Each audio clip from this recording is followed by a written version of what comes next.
inheritance left by the parents and the relatives.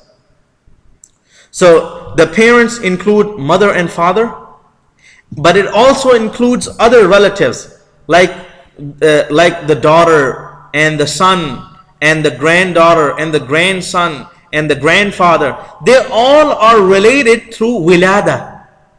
Allah subhanahu wa ta'ala used the word walidan.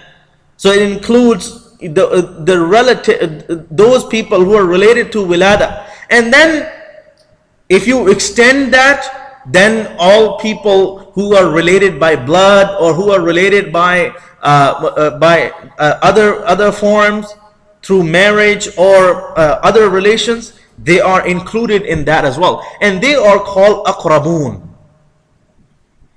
So the parents and the kins and the relatives, the close relatives, uncles, aunts, cousins, nieces, nephews, they're all relatives. They're all considered relatives. So in many cases, when there is a specific case, one may inherit from a relative who is not a father, who is not a mother, who is not a mother, who is not a daughter, who is not a son, who is not husband, who is not wife, and who's not a grandfather, and who's not brother, and who's not sister. It could be uncle, or it could be an aunt, it could be a relative from other side of the family. But Quran has given one principle that we learn from this ayah, and that is aqrab, the one who is closer. So from this, the ulama have derived this principle that the close relatives will always deprive the ones who are farther. So for example, if the son is there, then the grandson will not receive any share. If the father is there, then the share of the grandfather will be reduced. So al-ab'ad, who is farther, will be deprived by al-aqrab. Because if this principle was not established, then there would be ambiguity in the law of inheritance.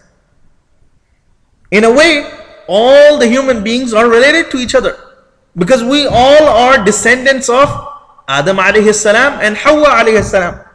So we all are related, whether we are of different color or different race or even different religion. We all are related because we all are human beings. So if it was taken as general as this, then no one would basically inherit anything. All the wealth would go in pieces to people that would become of no benefit. So Allah subhanahu wa ta'ala established this law that the ones who are closer, they are the ones who will be given preference.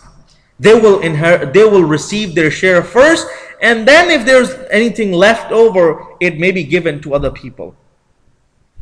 And here Allah subhanahu wa ta'ala mentioned the shares of men and women separately and exclusively, to emphasize that the share of women is also as important as the share of men. The same wording that was used for men is used for women as well. لِلرِّجَالِ نَصِيبٌ مِّمَّا تَرَكَ الْوَالِدَانِ وَالْأَقْرَبُونَ. For men, there is a share in that which is left by parents and the relatives. وَلِلنِّسَاءِ, and for women, نَصِيبٌ مِّمَّا تَرَكَ الْوَالِدَانِ وَالْأَقْرَبُونَ. There is a share in that which is left by the parents and the relatives. مِّمَّا قَلَّ مِنْهُ أَوْ كَثُرٍ. Whether that is small portion or large, is little or much, نَصِيبًا مَفْرُوضًا. And then Allah subhanahu wa ta'ala said, this is an obligatory share.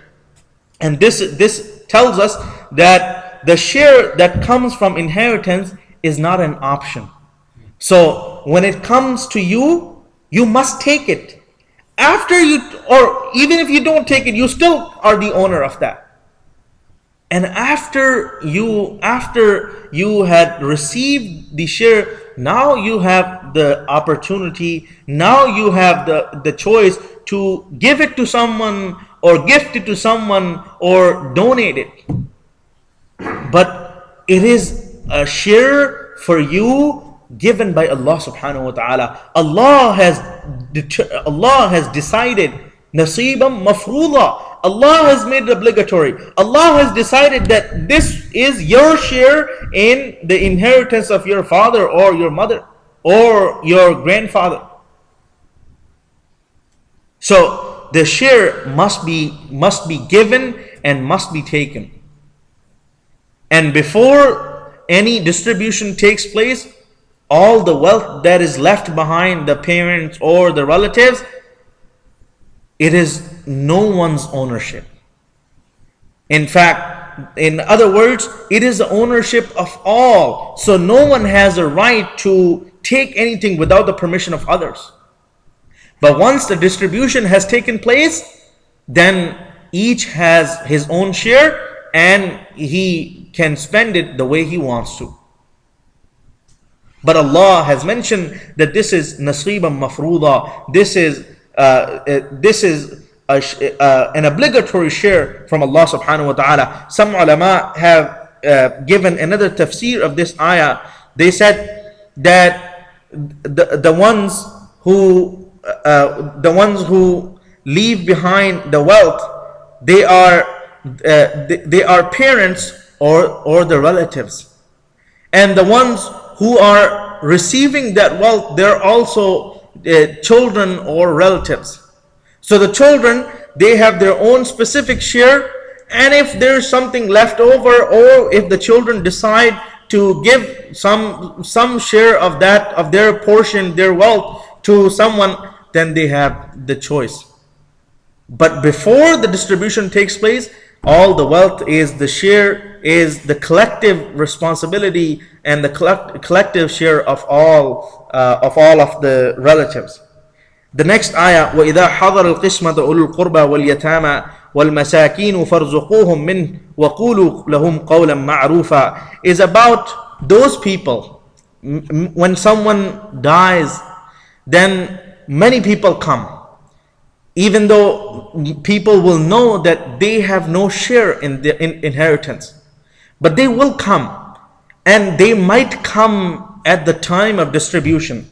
So when they come at the time of distribution, then Allah has given some instructions, because that time, the time of distribution or division of wealth, is a very important time. And for some people, even though they know that there is no share for them, they will still have some hope. I might get something. I might get, a mattress. I might get a table, or I might get something.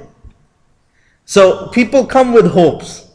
So Allah subhanahu wa ta'ala understands that these people who are coming, sometimes they will be coming from the distance of hundreds of miles. They're not your next door neighbors who will come at the time of distribution. They are relatives. They know, they're the relatives, they know that they have no reserve share, but they will come, and they might end up at the time when the distribution is taking place. So at that time, Allah subhanahu wa ta'ala understands that these people, they still have some hope in their heart.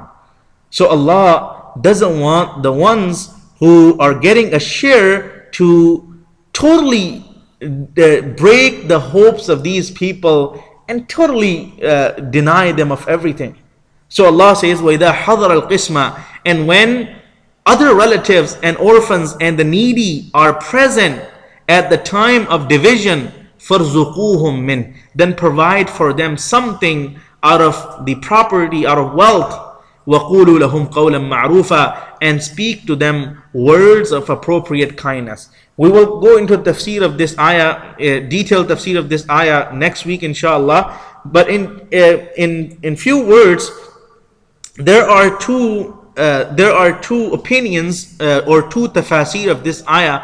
One opinion is that this this order